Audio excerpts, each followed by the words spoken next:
नमस्कार, न्यूज की पाठशाला में आप सभी का स्वागत है। मैं हूं सुशांत सिन्हा। ये वो पाठशाला है जहां सबकी क्लास लगती है और आज तो फेक सेक्युलर्स की क्लास लगने वाली है। यहां खबर का हर चैप्टर विस्तार से खोलता हूं ताकि आप उस खबर के मास्टर होकर निकलें और आपकी अटेंडेंस जरूरी है क्योंकि ये न्यूज का इकलौता फैमिली शो है। आइए शुरू करते हैं आज की पाठशाला।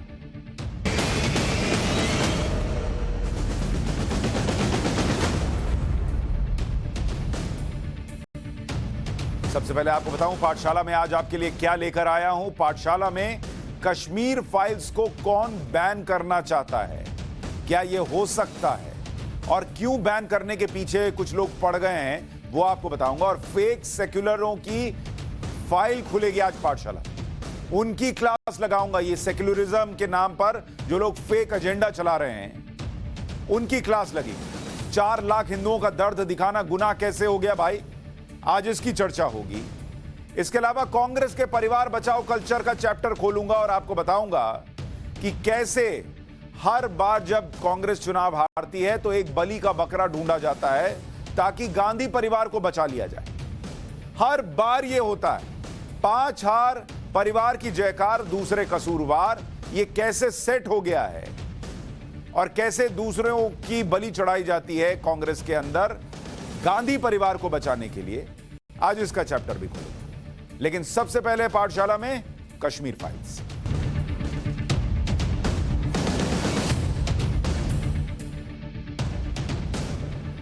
कश्मीर फाइल्स ने जो सच दिखाया, उस सच को कुछ लोग हजम नहीं कर पा रहे। उस सच से कुछ लोग सामना करने से डर रहे हैं और इसी वजह से वो इस सच में नफरत ढूंढने लगे हैं। अब एक नया नैरेटिव सेट हो रहा है क्योंकि पिछला वाला चला नहीं, तो नया नैरेटिव यह है कि कश्मीर फाइल्स एक कम्युनल फिल्म, सांप्रदायिक फिल्म है, इससे नफरत बढ़ जाएगी हिंदू मुसलमान के बीच। अरे नफरत तो थी, तभी तो पलायन हुआ ना। तब कौन सी कश्मीर फाइल्स बनी थी? जो चल रहा था वहां पर कश्मीर के अंदर वो उसी नफरत का तो नतीजा था जब इनको वहां से निकलना पड़ा। आज उस पर फिल्म बनी है, नफरत इससे नहीं बढ़ रही।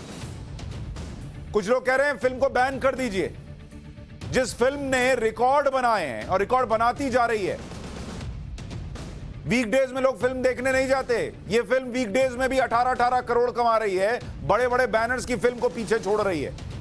कुछ लोग तो कह रहे हैं जय संतोषी मां फिल्म आई थी 1975 में, उसके बाद यह फिल्म आई है जो इस तरह से कमाई कर रही है, जिसके लिए पब्लिक का ऐसा सेंटिमेंट दिख रहा है।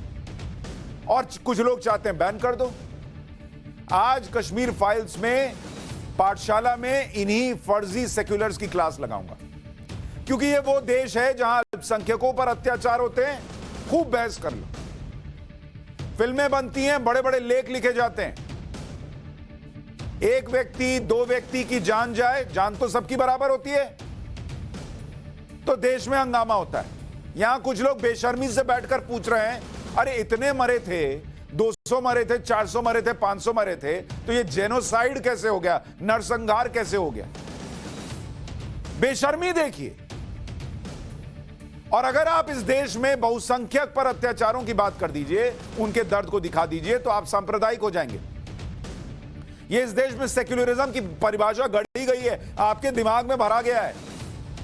आज जब मैं चीजें बताऊंगा, इस दिमाग को खोलकर सुनिएगा, क्योंकि पिछले वाले के हिसाब से सुनिएगा तो लगेगा अरे ये तो गड़बड़ मामला लग रहा है। मैं सीधा प्रश्न पूछता हूं, अगर पीड़ित का धर्म हिंदू है तो क्या उसके दर्द को ना दिखाया जाए? हिंदू अगर है, उसका गला काटिएगा तो उसको दर्द कम होगा क्या? हिंदू बहन बेटियों का बलात्कार होगा तो उनके लिए दर्द नहीं है क्या? ये क्या वो कड़वी सच्चाई ना बताई जाए जो 3 से 4 लाख कश्मीरी हिंदुओं के साथ हुआ? सबसे बड़ी बात यह है कि जब यह अत्याचार धर्म के आधार पर हुआ, धर्म के आधार ही पे निकाला गया था ना, उनको सबको तो नहीं निकाल रहे थे। तो जब अत्याचार धर्म के आधार पर हुआ तो चर्चा बिना धर्म के कैसे होगी? धर्म का जिक्र तो होगा। और यह कड़वा सच है, इसे समझे ना समझे, इसे स्वीकार करना होगा कि 1990 के दौर में हमारे आपके बीच में इस तरह की घटना हुई और सालों साल तक इस पर कोई एक लफ्ज नहीं बोला।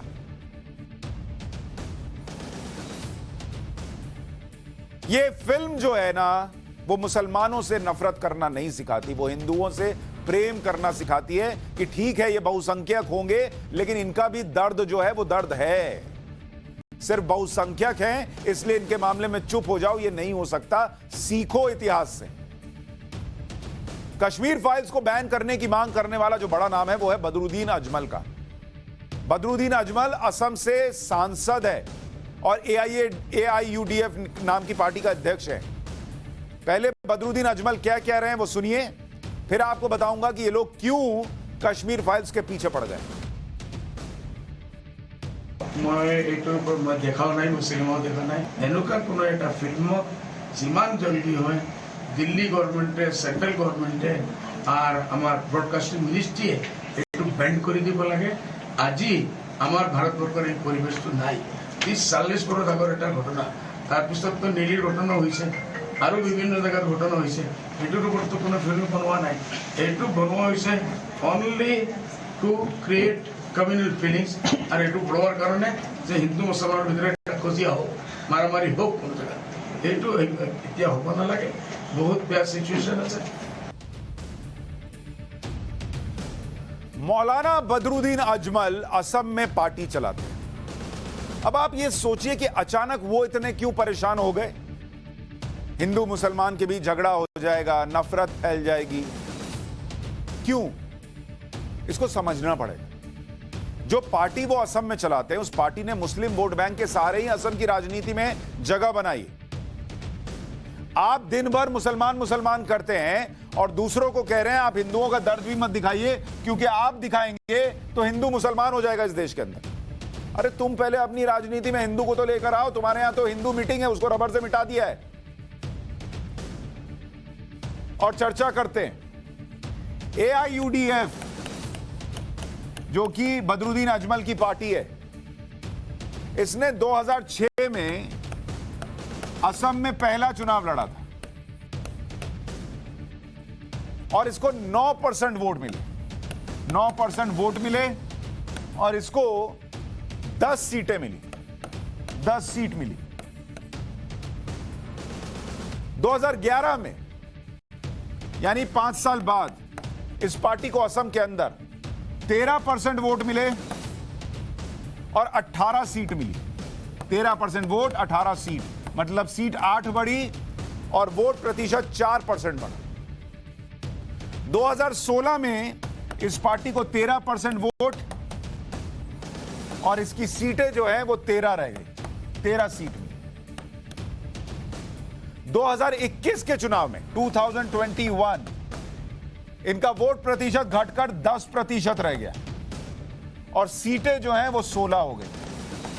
मतलब ये पार्टी जो है इसका वोट प्रतिशत 9% से लेकर 13, 13, 10 बहुत बड़ा, लेकिन फिर भी घट गया। अब प्रश्न इस बात का है कि ये पार्टी कश्मीर फाइल्स का विरोध क्यों कर रही है। इसलिए हो रहा है क्योंकि ये कहा जा रहा है कि ये लोग एक वोट बैंक को खुश करना चाहते हैं। ये जो घट गया है ना, इनको चिंता है। तो इनको लग रहा है कि अगर मैं ये बोलूंगा कि फिल्म बैन कर दो वरना हिंदू मुसलमान के बीच ऐसा हो जाएगा, तो एक वोट बैंक जो है वो इनकी तरफ आ जाएगा और इसीलिए कश्मीर फाइल्स को कम्युनल बता दो। पूरा जोर लगा दिया अजमल जैसे नेताओं। असम की डेमोग्राफी आप देखिएगा, असम के अंदर अगर आप देखिएगा, असम की डेमोग्राफी ये कहती है कि वहां पर 34% मुस्लिम आबादी है। 34% मुस्लिम आबादी असम के अंदर। और ये पूरे देश के लिहाज से अगर आप समझने जाइएगा तो कुल आबादी के प्रतिशत के हिसाब से जम्मू कश्मीर के बाद देश में दूसरे नंबर पर है, सेकंड पोजीशन पर है। नंबर 1 पर आबादी के प्रतिशत के हिसाब से नंबर 1 पर जम्मू कश्मीर है, JNK जहां पर 68% मुस्लिम आबादी है और उसके बाद दूसरे नंबर पर असम है। अब आपको समझ में आ गया बदरुद्दीन अजमल को क्यों कश्मीरी हिंदुओं का दर्द नहीं दिखता, क्यों कश्मीर फाइल्स जो है वो उनको जो है कम्युनल फिल्म नजर आती है। असम में 33 जिले ऐसे हैं, 33 जिलों में से 9 ऐसे 9 जहां मुस्लिम आबादी जो है, मुस्लिम आबादी वो आबादी 50% से ज्यादा है, 50% प्लस है। बदरुद्दीन अजमल जिस डुबरी सीट से लगातार 3 बार से सांसद हैं, वहां मुस्लिम आबादी कितनी आपको पता है? 80%। और आपको यह भी बता दूं कि ये जो बदरुद्दीन अजमल है, इन्होंने इसी बयान में यह भी कह दिया कि इन्होंने फिल्म देखी नहीं। तो बिना फिल्म देखे जो फिल्म को कम्युनल बता रहा है, उसका पीछे पूरा हिसाब आपको समझ में आया कि क्यों बता रहा है, किस चीज पर नजर है उसकी। और ये वही अजमल है जो कांग्रेस के पूर्व सहयोगी रह चुके हैं। 2021 के चुनाव में कांग्रेस और एआईयूडीएफ गठबंधन में थे, अब अलग हो गए, लेकिन अब पहले साथ में थे।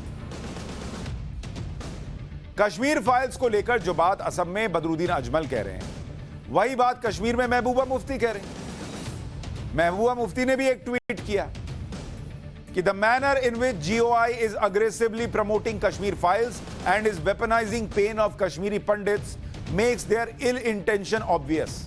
Instead of healing old wounds and creating a conducive atmosphere between the two communities, they are deliberately tearing them apart. यानी महबूबा मुफ्ती कह रही है कि जिस तरह से कश्मीर फाइल्स को सरकार प्रमोट कर रही है, सरकार जिस तरह से कश्मीरी पंडितों के दर्द को हथियार बना रही है, उससे सरकार की बुरी नीयत साफ दिखती है। पुराने घावों को भरने और दो समुदायों के बीच अच्छा माहौल बनाने की जगह सरकार दोनों समुदायों को जानबूझकर अलग कर रही है। अब महबूबा मुफ्ती से कोई पूछे कि आज तो आप बड़ी नसीहत दे रही हैं, कुछ दिन पहले तक तो बता रही थी कि भारत का झंडा उठाने वाला कोई नहीं मिलेगा, 370 हट गया, तो आज ज्ञान दे रही हैं कश्मीरी हिंदुओं पर। लेकिन सवाल तो यह है कि इन नेताओं ने कश्मीरी हिंदुओं के जख्मों को भरने के लिए खुद क्या किया? ये महबूबा मुफ्ती जो हैं, जो आज ज्ञान दे रही हैं, महबूबा मुफ्ती, ये महबूबा जो है, इनके पिता मुफ्ती मोहम्मद सईद, मुफ्ती मोहम्मद सईद, ये भाई साहब जो हैं, ये 1990 में, 1990 में देश के गृह मंत्री थे, एचएम थे, होम मिनिस्टर। 2 बार मुख्यमंत्री रहे ये भाई साहब, 2 बार सीएम रहे। क्या किया इन लोगों ने कश्मीरी हिंदुओं के लिए, मुझे बताइए क्या किया? तब आपको समझ में नहीं आया? जब हिंदू कश्मीरी हिंदू सह रहा था, तब आपको कोई फर्क नहीं पड़ता था कि कैसे वापस लाएं, क्या करें, कोई कोशिश नहीं की। आज एक फिल्म क्या आई जो बताती है कि उनके साथ क्या हुआ, तो इनको दिख रहा है कि भाई दो समुदायों में टकराव बढ़ जाएगा। अरे टकराव तो तभी बढ़ गया था जब आपके पिताजी होम मिनिस्टर थे और वहां से इनको निकलना पड़ा। खुद महबूबा मुफ्ती 2016 से 2018, 2016 से 2018 तक सीएम रही। तब आपने क्या कर लिया था कश्मीर में कश्मीरी हिंदुओं के लिए? कुछ नहीं किया। आपके खुद के राज्य के लोग थे ये, और आपने कुछ नहीं किया इनके लिए, कुछ भी नहीं। तो आज तो ज्ञान मत ही दीजिए प्लीज, किसी और को जाके दीजिएगा, यहां मत दीजिए। कश्मीर फाइल्स का विरोध करने वाले कह रहे हैं कि इस फिल्म से हिंदू मुसलमान में दूरी बढ़ेगी, नफरत बढ़ेगी। मैं आपको थोड़ा इतिहास में ले जाना चाहता हूं। ये लोग होलोकास्ट भूल जाते हैं। हिटलर ने लाखों यहूदियों को मौत के घाट उतार दिया था और होलोकास्ट पर कई फिल्में बनी। उनका कभी विरोध नहीं हुआ। पहले आपको होलोकास्ट के बारे में बताता हूं और उसके बाद क्यों बता रहा हूं यह समझाऊंगा। जिस होलोकास्ट की बात कर रहा हूं, उस होलोकास्ट का मतलब होता है होलोकास्ट, इसका मतलब होता है इज इक्वल टू प्रलय, इज इक्वल टू सर्वनाश। यह शब्द का मतलब है जलाकर बलि देना। सेकेंड वर्ल्ड वॉर के दौरान हिटलर यहूदियों के लिए प्रलय बन गया था। होलोकास्ट, मासूम बच्चे, जवान, बुजुर्ग, हिटलर ने किसी को छोड़ा ही नहीं। 11 लाख यहूदी, सोचिए आप, 11 लाख यहूदियों को हिटलर ने तड़पा तड़पा के मारा, तड़पा कर मारा 11 लाख को। और ये एक कंसंट्रेशन कैंप की बात बता रहा हूं आपको। होलोकास्ट दरअसल ग्रीक भाषा का शब्द है। ग्रीक भाषा में इसका मतलब होता है बर्न्ट ऑफरिंग, यानी जला हुआ भेंट करना। होलोकास्ट के दौरान हिटलर की नाजी सेना ने यहूदियों के साथ जो किया था वो इतिहास में पहले कभी नहीं हुआ था। ऐसी ऐसी यातनाएं जिसकी कल्पना भी कोई नहीं कर सकता था। यहूदियों के कत्लेआम के पीछे हिटलर की खतरनाक सोच थी। जब आप होलोकास्ट को पढ़ते हैं, सुनते हैं, आज जब उनके बारे में बता रहा हूं, तो यहूदियों की जगह कश्मीरी हिंदुओं को रखकर सोचिएगा कि क्या बीता हो। तब आपको इस इतिहास के पन्ने का अर्थ समझ में आएगा। वहां एक व्यक्ति था, यहां एक सोच थी, और सहने वाले लाखों में थे। हिटलर का मानना था कि यहूदी अराजकता फैलाते हैं और इनको खत्म किए बिना शांति नहीं हो सकती। इसके अलावा हिटलर ने यह भी माना कि जर्मन लोग दुनिया की सर्वश्रेष्ठ जाति हैं और जिप्सी, पोलैंड, रशिया के लोग और विकलांग लोग जीने के लायक ही नहीं होते। वहां क्या भर दिया गया था कश्मीर के अंदर? जो बाहर के हैं, दूसरे धर्म के हैं, सब काफिर हैं, वो यहां रहने लायक नहीं। हिटलर अपने हिसाब से जर्मनी पर राज कर रहा था। उसने अपनी विचारधारा को लागू करने के लिए अलग अलग कैंप बनवाए थे। जैसे अनुशासन के लिए अलग कैंप, सजा के लिए कैंप बनाया गया अलग से, यातना देने के लिए अलग कैंप और हत्या करने के लिए अलग कैंप। इनमें कंसंट्रेशन कैंप, जहां लोगों को मौत के घाट उतारा जाता था, वो सबसे खौफनाक और खतरनाक था। हिटलर पूरी दुनिया से यहूदियों को खत्म करना चाहता था। इसके लिए उसने फाइनल सेटलमेंट प्लान तैयार किया और इस प्लान को सेकेंड वर्ल्ड वॉर के दौरान अमल में लाया गया, जो 1939 में शुरू हुआ। नाजियों ने यहूदियों को कंसंट्रेशन कैंप्स में डालना शुरू किया। हिटलर ने जर्मनी और पोलैंड में लगभग 26 कंसंट्रेशन कैंप बनवाए। यहूदियों को पकड़ पकड़कर इन कैंप्स में भेजा जाता था। पोलैंड का ऑश्विट्स कैंप सबसे बड़ा कंसंट्रेशन कैंप था। कैंप में यहूदियों को नाम से नहीं बुलाया जाता था।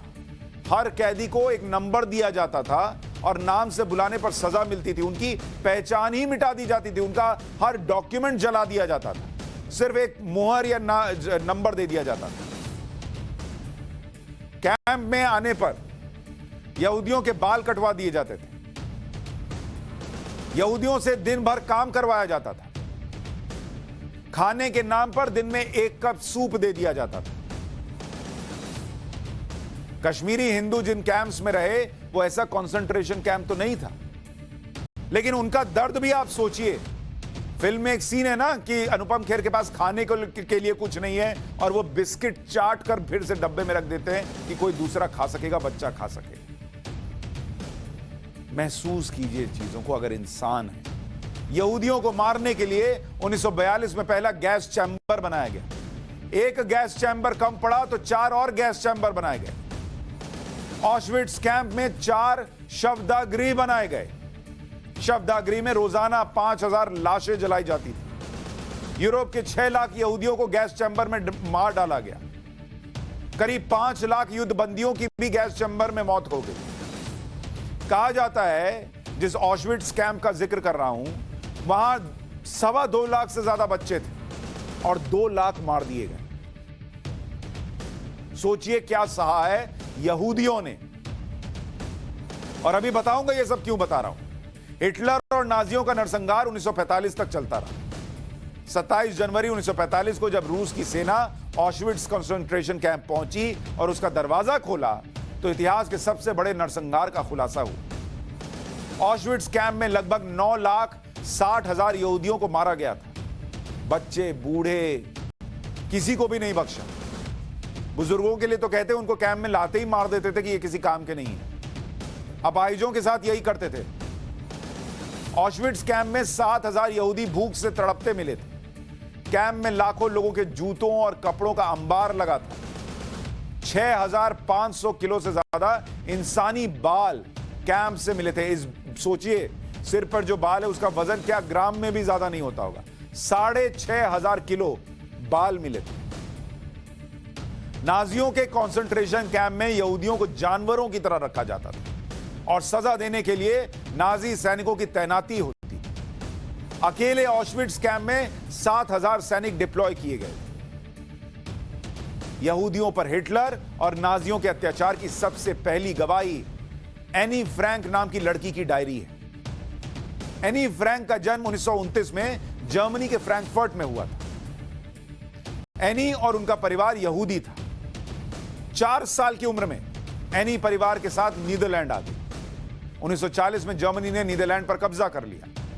नाजी सेना यहूदियों को खोजकर कैंप में डाल रही थी। नाजियों से बचने के लिए 1942 में एनी का परिवार सुरक्षित जगह पर रहने लगा। एनी के पिता के ऑफिस के नीचे एक खुफिया जगह थी। उस छोटी सी जगह में 8 लोग छिप कर रहते थे।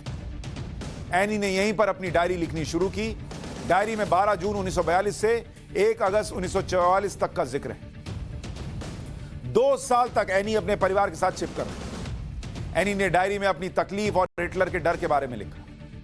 1945 में एनी की बीमारी से मौत हो गई।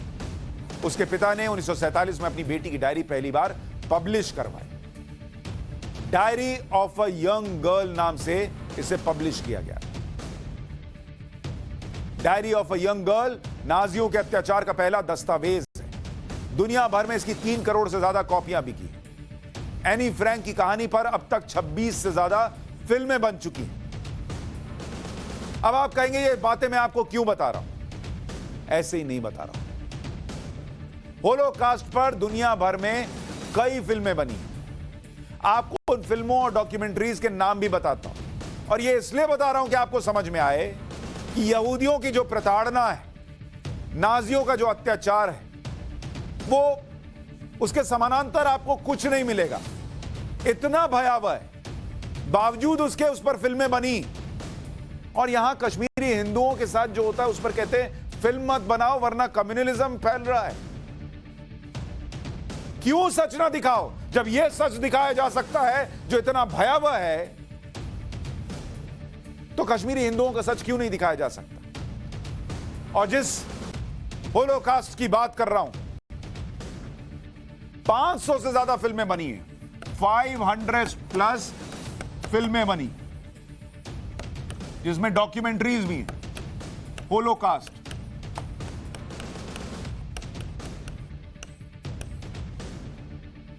जर्मनी समेत दुनिया भर में फिल्में बनी। विरोध होता तो इतनी फिल्म बन पाती? आप सोचिए। हिटलर जर्मनी में 1933 में शासन में आया। नाजियों का होलोकास्ट 1939 से 1945 तक 6 साल चला, और इस दौरान यहूदियों को खोज खोज कर मारा जा रहा था। और होलोकास्ट पर जो पहली फिल्म बनी वो किस साल में बनी? यह भी बहुत इंपॉर्टेंट है। होलोकास्ट पर पहली फिल्म जो बनी, पहली फिल्म वो बनी किस साल में? 1940। यानी जिस वक्त ये सब चल रहा था उस वक्त होलोकास्ट पर फिल्म बन गई। 1939 से 1945 के बीच जब ये सब चल रहा था, उसी दौरान 1940 में फिल्म बन गई पहली। तब तो किसी ने नहीं बोला कि आप ये फिल्म बना रहे हैं, यहूदियों और जर्मन्स के बीच जो है वो तनाव बढ़ जाएगा, वैमनस्यता बढ़ जाएगी।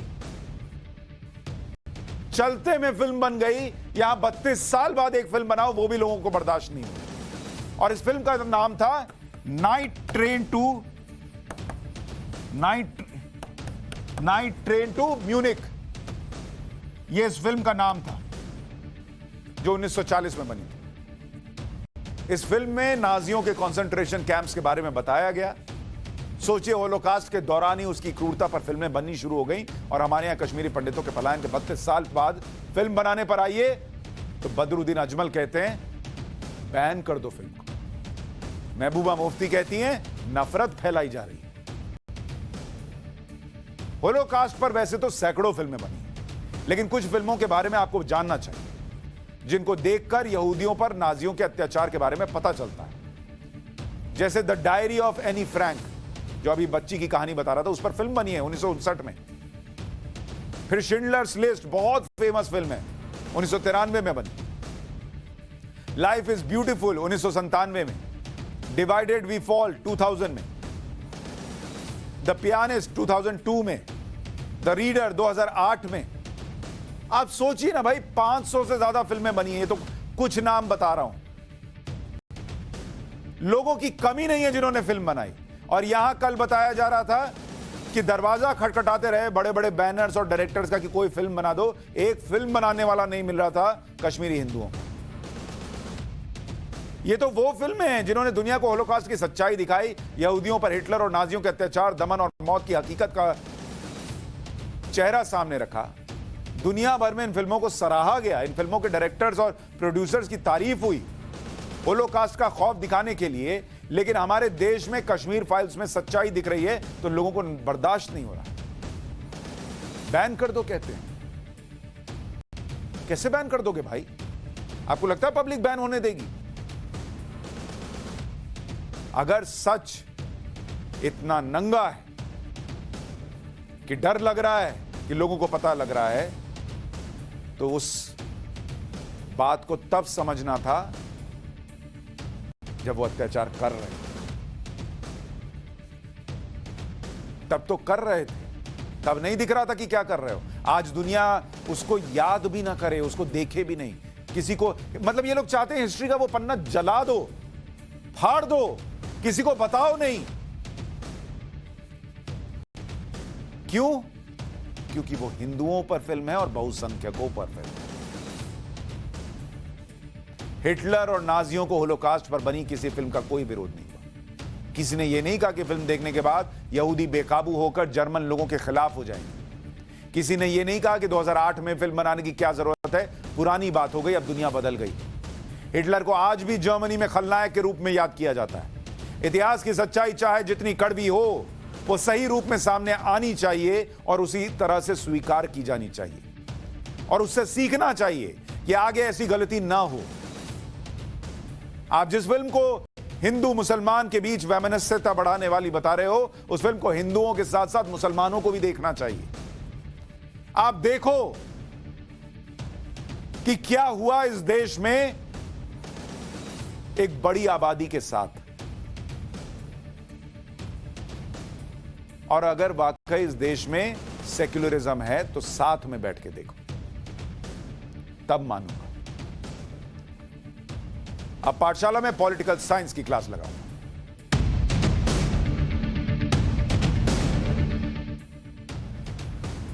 आज पाठशाला में कांग्रेस के उस कल्चर का चैप्टर खोलेंगे जिसमें चुनाव जीते तो गांधी परिवार हीरो और अगर चुनाव हारे तो हार का विलन कोई और हो जाता। इस बार 5 राज्यों में कांग्रेस हार गई। पंजाब जैसा जो राज्य कांग्रेस के हाथ में था वो भी निकल गया।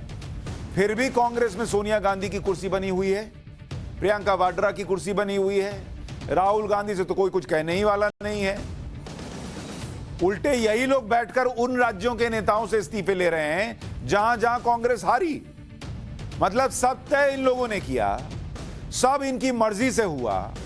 प्रियंका वाड्रा तो यूपी में लगी रही और हारने पर इस्तीफा कोई और दे रहा है। 5 राज्यों में प्रदेश कांग्रेस कमेटी के अध्यक्षों से इस्तीफा मांगा गया। पंजाब से नवजोत सिंह सिद्धू, यूपी से अजय कुमार लल्लू, उत्तराखंड से गणेश गौदियाल, गोवा से गिरीश चोडनकर और मणिपुर से एन लोकेन सिंह। वैसे तो इसे इस्तीफा मांगना नहीं बल्कि बर्खास्त करना ही कहना चाहिए। इस्तीफा मांगना तो सिर्फ सरकारी भाषा है। लेकिन ये प्रदेश अध्यक्ष भी ये सोच रहे होंगे कि भाई मैंने किया क्या जो मुझे बलि का बकरा बना दिया, या हो सकता है नहीं भी सोच रहे हो, क्योंकि वो भी अगर कांग्रेस में सालों साल से हैं तो जानते हैं कि गांधी परिवार का कोई कभी जिम्मेदार होता ही नहीं। जब कांग्रेस हारती है, उसकी दुर्दशा होती है, तो या तो एक बलि का बकरा ढूंढ कर लाया जाता है हलाल करने के लिए, या फिर कई लोग तो खुद ही बनने को तैयार होते हैं और कहते हैं मुझे बलि का बकरा बना, मैं हूं ना। क्योंकि भले ही प्रदेश अध्यक्ष की नेम प्लेट में इनका नाम लिखा हो, लेकिन गांधी परिवार ने इनमें से 3 राज्यों में चेहरा तो किसी और को बनाया था। कांग्रेस का हाल क्या आप खुद देखिए। पंजाब में सीएम का चेहरा बनाया गया चरणजीत सिंह चन्नी को, हार का टीकरा फोड़ दिया नवजोत सिंह सिद्धू पर। उत्तराखंड में सीएम का एक तरह से फेस हरीश रावत थे, लेकिन इस्तीफा लिया गया प्रदेश कांग्रेस अध्यक्ष से, गणेश गोदियाल से। यूपी में कांग्रेस का चेहरा तो खुद प्रियंका वाड्रा थी, हार का टीकरा फोड़ने के लिए प्रदेश अध्यक्ष लल्लू साहब को आगे कर दिया। कायदा तो यह कहता है ना कि इस्तीफा वही देता है जिसकी जिम्मेदारी होती है। जो चीजें तय करता है, जो फैसले लेता है, जो चेहरा होता है या चेहरा चुनता है। अच्छा मान लीजिए एक बार गलती से ना करे तो उसका इस्तीफा मत लीजिए। वो पार्टी को डुबाए जा रहा है लेकिन कोई इस्तीफा लेने को तैयार नहीं है। प्रदेश अध्यक्षों के हाथ इसमें से कोई जिम्मेदारी स्वतंत्र रूप से तो थी नहीं, वो डायरेक्ट फैसले तो ले नहीं रहे थे, उनका फैसला अंतिम था भी नहीं। अगर ये जीत जाते तो क्रेडिट किन्हें मिलता? गांधी परिवार को देते ना सीधे क्रेडिट। अगर यूपी में कांग्रेस की सीटें आती तो किसके नाम पर आर्टिकल छपते? लल्लू जी के नाम पर कि प्रियंका वाड्रा के नाम पर? किसको बता दिया जाता कि प्रियंका वाड्रा इंदिरा गांधी की छवि हैं? पूरा जो इकोसिस्टम है वो लग जाता ना प्रियंका वाड्रा को प्रोजेक्ट करने में कि अब 2024 में गए मोदी जी, खत्म, अब यही है। लेकिन जब हार गई, वोट प्रतिशत तक घट गया। भाई बढ़ा देती तो मैं ये भी मानता कि चलो सीट नहीं आई लेकिन वोट परसेंट बढ़ गया। वोट परसेंट भी नहीं बढ़ा पाई, लेकिन जिम्मेदारी लल्लू जी की है। ऐसा लग रहा है कि इनका अपॉइंटमेंट सिर्फ इसलिए किया गया था कि अब हार जाए तो हार का ठीकरा इन्हीं पर फोड़ दिया जाए। आपको यूपी के उदाहरण से समझाता हूं कि चेहरा किसी और का और इस्तीफा किसी और का कैसे हो रहा है। यूपी का चुनाव पूरी तरह से प्रियंका वाड्रा के नेतृत्व में लड़ा गया था। नारा लड़की हूं, लड़ सकती हूं किसने दिया था? प्रियंका वाड्रा ने दिया था। महिलाओं को 40% टिकट देने की रणनीति किसकी थी? मैडम प्रियंका वाड्रा की थी। प्रियंका वाड्रा ही पूरे चुनाव का चेहरा थी, प्रचार का चेहरा थी। हर जगह वही कांग्रेस की तरफ से यूपी की जनता के से वोट मांग रही थी। खुद प्रियंका वाड्रा ने चुनाव के दौरान कहा था कि वही चेहरा है, उनके अलावा कोई चेहरा नहीं है। उनका बयान आपको सुनवा देता हूं। कह रही थी कि मेरे अलावा कोई चेहरा दिखता है क्या? सुनिए वो पुराना बयान। क्या आप चेहरा होंगी या आप मुखर तरीके से आगे होंगी? लेकिन आपने अभी तक कोई क्लियर कट जवाब दिया नहीं। आप हमेशा कहती है जब टाइम आएगा तो बताएंगे। क्या बिना चेहरे के, क्योंकि पंजाब में हम देख रहे हैं कांग्रेस कह रही है कलेक्टिव लीडरशिप में कांग्रेस पार्टी जाएगी, क्या किस मुख्यमंत्री के चेहरे को लेकर अक्सर सवाल उठते रहते हैं? आपको किसी और का चेहरा दिख रहा है जी यूपी में कांग्रेस पार्टी की तरफ से? जी तो फिर तो आप ही चेहरा है मतलब? अब दिख तो रहा है ना सब जगह मेरा चेहरा। जी अब बताइए, प्रियंका वाड्रा खुद कह रही है ना कि दिख तो रहा है ना सब जगह मेरा चेहरा, कोई और चेहरा दिख रहा है क्या? लेकिन जैसे ही इस्तीफे की बारी आई तो पॉकेट से निकाला लल्लू जी का चेहरा, बोला ये लो चेहरा, ये लल्लू जी को इस्तीफा ले लो। ऐसे होता है। क्यों हुआ भैया अजय कुमार लल्लू जी का इस्तीफा? क्या प्रियंका वाड्रा की कोई जिम्मेदारी नहीं बनती? उनके पास कोई ट्रंप कार्ड है, वाइल्ड कार्ड है कि मैं हराऊंगी भी और मैं कुर्सी छोड़ूंगी भी नहीं? अभी कांग्रेस यूपी में बेहतर प्रदर्शन करती तो लल्लू जी को श्रेय तो नहीं जाता। उत्तर प्रदेश कांग्रेस के मीडिया संयोजक जिशान हैदर ने कांग्रेस के नेताओं पर ही जमकर हमला बोला। जिशान हैदर कह रहे हैं कि कांग्रेस में जेएनयू से आए वामपंथी घुस गए हैं, जिनको कांग्रेस के प्रोटोकॉल के बारे में कुछ नहीं पता, इसलिए यह हाल हो रहा है। सुनिए जिशान को। लोगों को पता ही नहीं है, जो वामपंथी आ गए हैं आज कांग्रेस के ऊपर कब्जा करके, उनको कांग्रेस के प्रोटोकॉल के बारे में तक नहीं पता है। आपका ट्वीट क्या था, क्या लिखा था और किसके खिलाफ आपने लिखा था? क्योंकि अभी तक जो सवाल उठते रहे हैं वो तो प्रियंका गांधी जी पर, राहुल गांधी जी पर, जो सेंट्रल लीडरशिप है पार्टी की, उस पर। आपने किसके खिलाफ लिखा सोशल मीडिया में? नहीं देखिए, एक नौकर है जो जेएनयू से आया हुआ है, वामपंथी विचारधारा का है। नाम बताइए। मैं उसका नाम लेके ना अपना मुंह कड़वा करना चाहता हूं, ना उसकी हैसियत बढ़ाना चाहता हूं। वो एक नॉन पॉलिटिकल आदमी है और कांग्रेस पार्टी को आज वही चला रहा है। अब जिशान जो कह रहे हैं, वो अभी लाइव जुड़ेंगे तो उनसे थोड़ा और विस्तार में बात करूंगा, लेकिन वो कह रहे हैं जेएनयू से एक आदमी आके जो नॉन पॉलिटिकल है वो कांग्रेस पार्टी चला रहा है। कौन है वो अभी बताऊंगा, लेकिन उससे पहले थोड़ा पंजाब की बात करता हूं। सोनिया गांधी ने सिद्धू जी से इस्तीफा ले लिया। सिद्धू ने अगले ही दिन इस्तीफा दे भी दिया। उन्होंने इस्तीफे की एक कॉपी ट्वीट कर दी और इस इस्तीफे में सिद्धू ने सिर्फ एक लाइन लिखी और इसमें करीब उतने ही शब्द थे जितनी पंजाब में कांग्रेस की सीटें आई हैं। ये वही सिद्धू हैं जिन्हें प्रदेश अध्यक्ष बनाने के लिए कांग्रेस ने कैप्टन अमरिंदर सिंह को निकाल दिया था। सोचिए कितना सिद्धू पे भरोसा रहा होगा, अगर भरोसे के नाम पे किया था। अब गांधी परिवार से कोई सवाल नहीं कर रहा कि जब सिद्धू के लिए कैप्टन को किनारे किया गया तो फिर चन्नी को आगे क्यों बढ़ाया था, उनको सीएम फेस क्यों बनाया था, और अब जब हार गए तो चन्नी से सवाल क्यों नहीं हो कि सिर्फ सिद्धू की गलती क्यों मानी जा रही है? राहुल गांधी ने ही चरणजीत सिंह चन्नी को सीएम कैंडिडेट घोषित किया था ना। राहुल गांधी का भी एक बयान सुनिए, भूलिए मत, याद दिलाता हूं, सुनिए जरा। मुश्किल डिसीजन था, आपने आसान बना दिया। पंजाब के chief ministerial candidate Charanjit Singh Channi जी,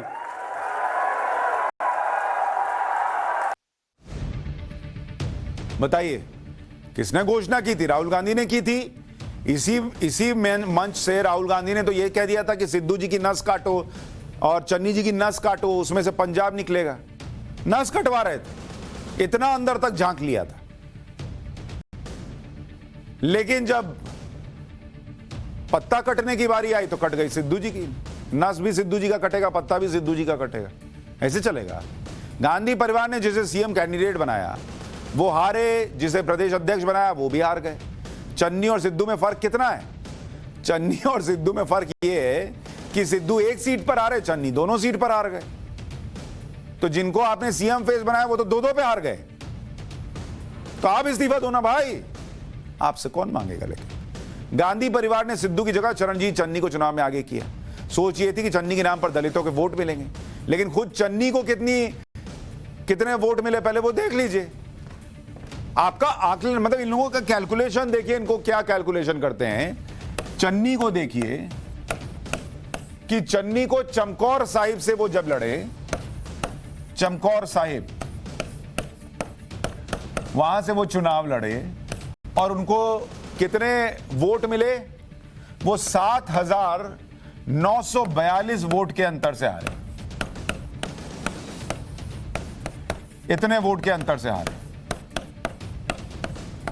और दूसरी सीट भदौड़, यहां से वो दौड़ते दौड़ते कब बाहर हो गए उनको दौड़ से पता ही नहीं चला। वो 37,558 वोट से हारे। 37,558।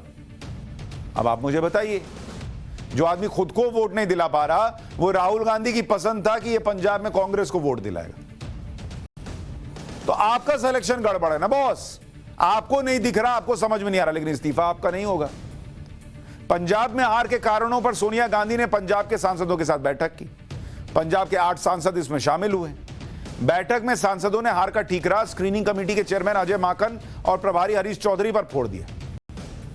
सांसद जसवीर गिल ने तो यह तक कह दिया कि हरीश चौधरी और माकन ने पैसे लेकर टिकट बेचे। अपने ही नेताओं पे कह दिया टिकट बेचे। अरे बेच रहे थे तो पहले बताना था, या अब उन पर ठीकरा फोड़ना है तो उन पर आरोप लगा दिया क्योंकि गांधी परिवार बचा रह सके। बैठक में सांसदों ने सुनील जाखड़ पर भी आरोप लगा दिया कि जाखड़ ने हिंदू सिख के बीच खाई बढ़ाने का काम कर दिया। सांसदों ने कहा कि खड़गे कमेटी के गठन से पंजाब में कांग्रेस का पतन हुआ। सार्वजनिक मंच से आरोप प्रत्यारोप भी हार की वजह बना। मतलब सब हो गया। दाहिने बाएं ऊपर नीचे जहां देखिएगा आपको 2 वजह गिरी हुई मिल जाएगी कि कांग्रेस क्यों हारी। लेकिन उठा के पढ़िएगा तो कहीं गांधी परिवार नहीं लिखा हो कि इन लोगों की भी कोई वजह से कोई जिम्मेदारी थी। अच्छा, बात पंजाब की भी नहीं है। 5 राज्यों में बीजेपी के सामने कहीं कांग्रेस फाइट में ही नहीं थी। अगर आप 5 राज्यों के हिसाब से देखिएगा कि कांग्रेस पार्टी का क्या हाल हुआ, 5 राज्य जहां पे चुनाव हुए और नतीजे आए, इन 5 राज्यों में कितनी सीटों पर वोटिंग हुई?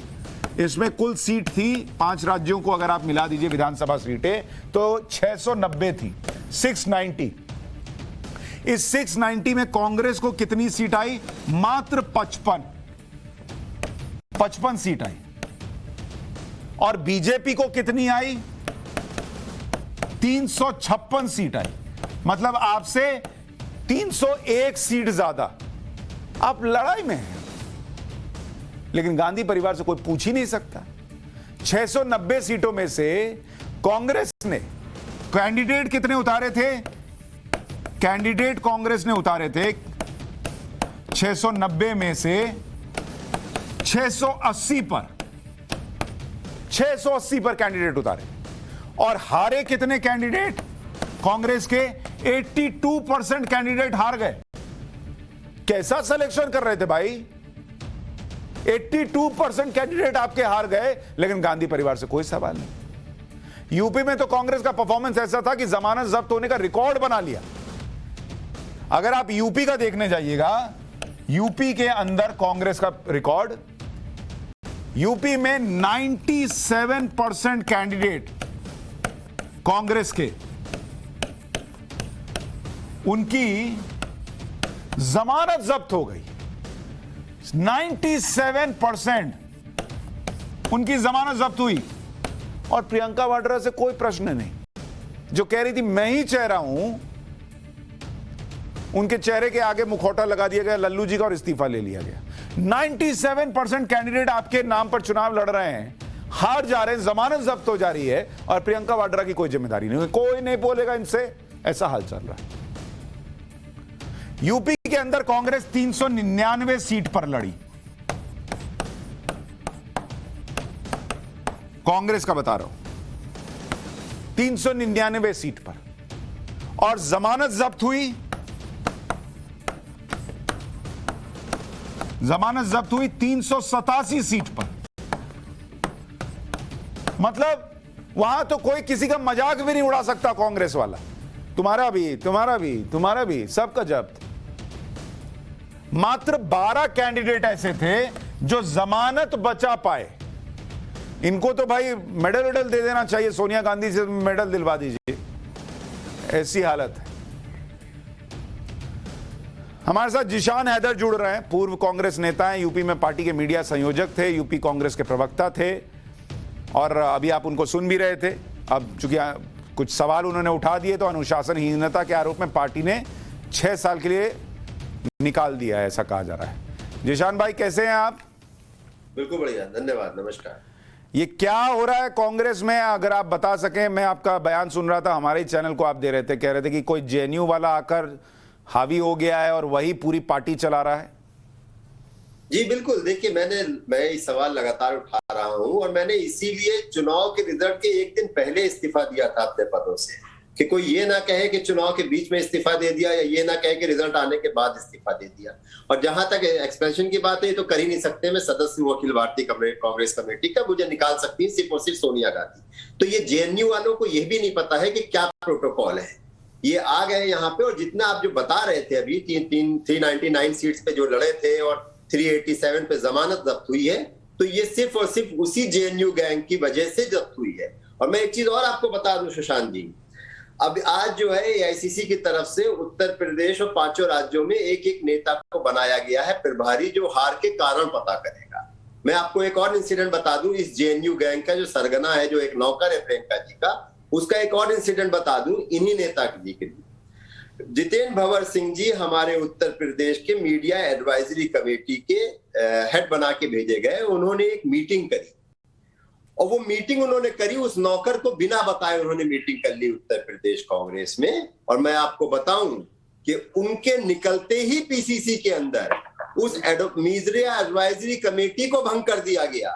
क्यों? क्योंकि उस नौकर को नहीं बताया गया था। तो आप उस नौकर की पावर को समझिए, नहीं तो कितनी पावर है उस क्यों चल नौकर रही के है? अंदर। प्रियंका वाड्रा उनकी इतनी क्यों सुनती हैं? अगर आप कह रहे हैं वो नौकर है, तो नौकर की इतनी क्यों सुन रही है? यही तो मेरा सवाल है कि उस नौकर को हटाया जाए, क्योंकि वो नौकर कांग्रेस को कैप्चर किए हुए, जिस तरह से कांग्रेस के डिसीजन उसने लिए, जिस तरह से टिकट उसने बांटे हैं, जिस तरह से लड़की हूं लड़ सकती हूं जो 40% महिलाओं को टिकट देने थे, किस तरह से बाहर के लोगों को इंपोर्ट करके लाए और उनको टिकट दिया है।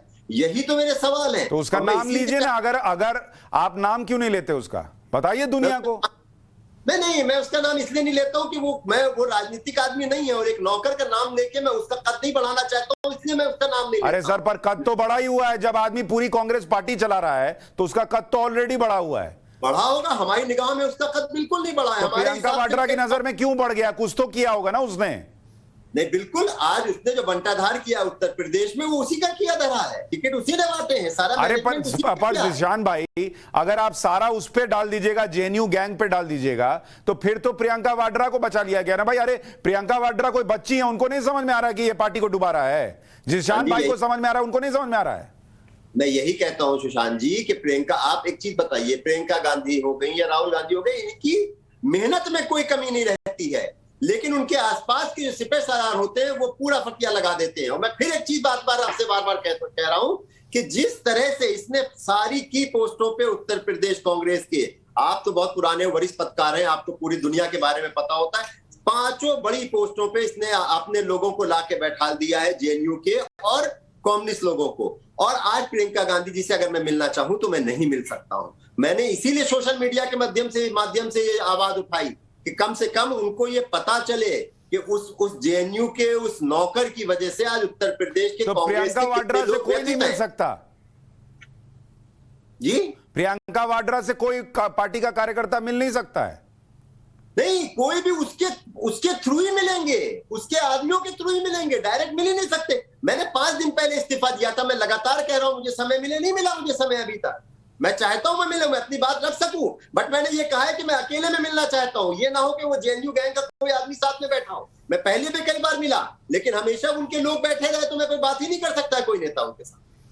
और अरे आप पर बताइए लेकिन जिशान भाई, मैं एक बात नहीं समझ पा रहा हूं कि जब कांग्रेस पार्टी के वोट प्रतिशत भी यूपी में घट गया तो प्रियंका वाड्रा ने उस जेएनयू के व्यक्ति से पूछा होगा ना कि बॉस तुम क्या कर रहे हो, तुम्हारे सब सुन रही थी और ये हालत हो गई, वो भी नहीं पूछा उन्होंने।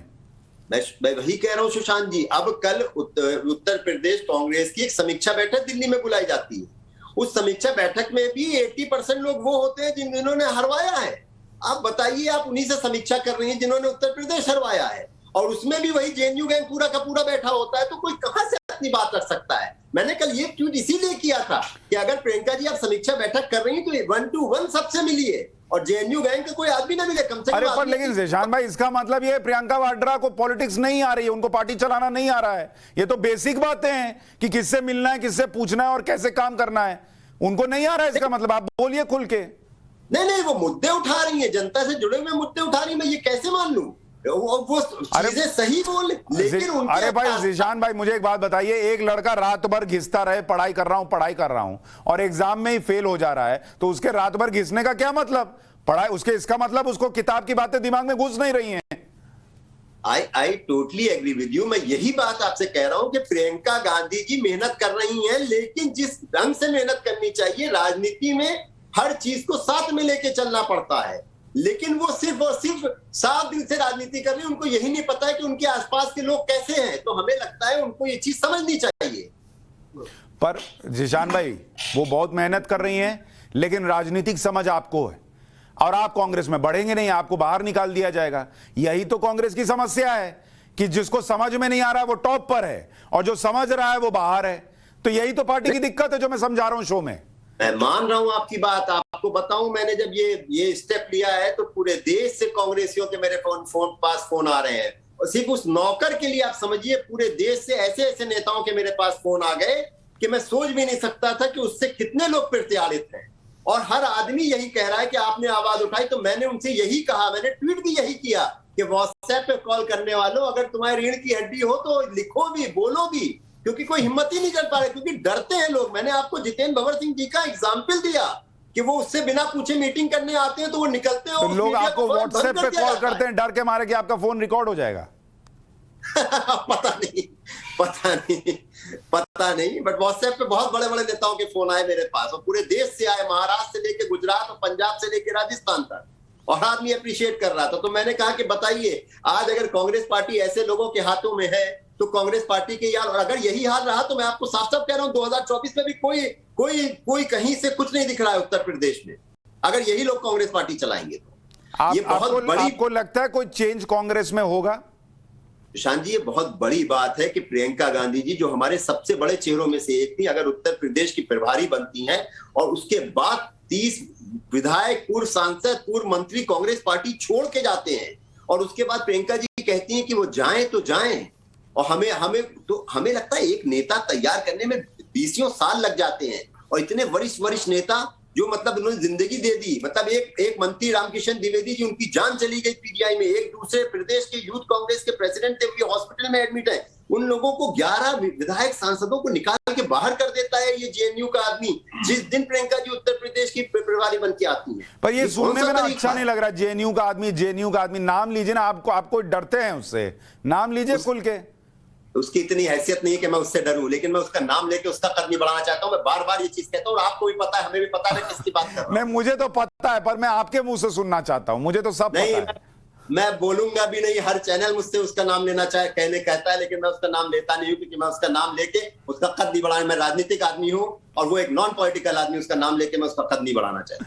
चलिए ज़ीशान भाई, बहुत बहुत आपको शुभकामनाएं। मैं उम्मीद करता हूं कि आपका जो असली जगह होनी चाहिए आपकी, वो आपको मिले और आपको सुना जाए, कम से कम यही कह सकता हूं। और मैं तो कांग्रेस की आलोचना इसलिए करता हूं क्योंकि इस देश में लोकतंत्र के लिए जरूरी है कि विपक्ष की पार्टियां मजबूत हों।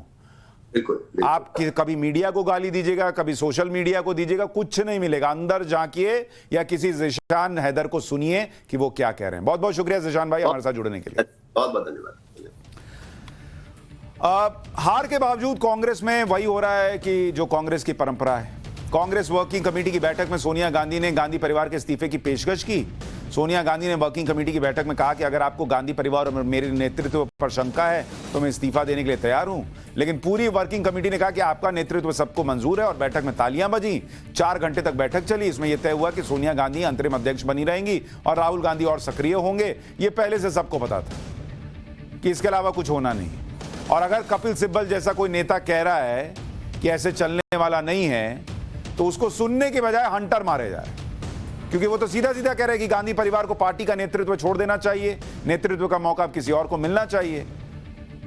तो उनको सुनने की बजाय कोड़े पड़ रहे हैं, मतलब जुबानी कोड़े, वो वाली बात है। तो पार्टी का क्या होगा आप सोच लीजिए। पाठशाला में तो बहुत कुछ सीखने को मिलता है, कांग्रेस भी कुछ सीखे राजनीति में तो बेहतर है। नमस्कार।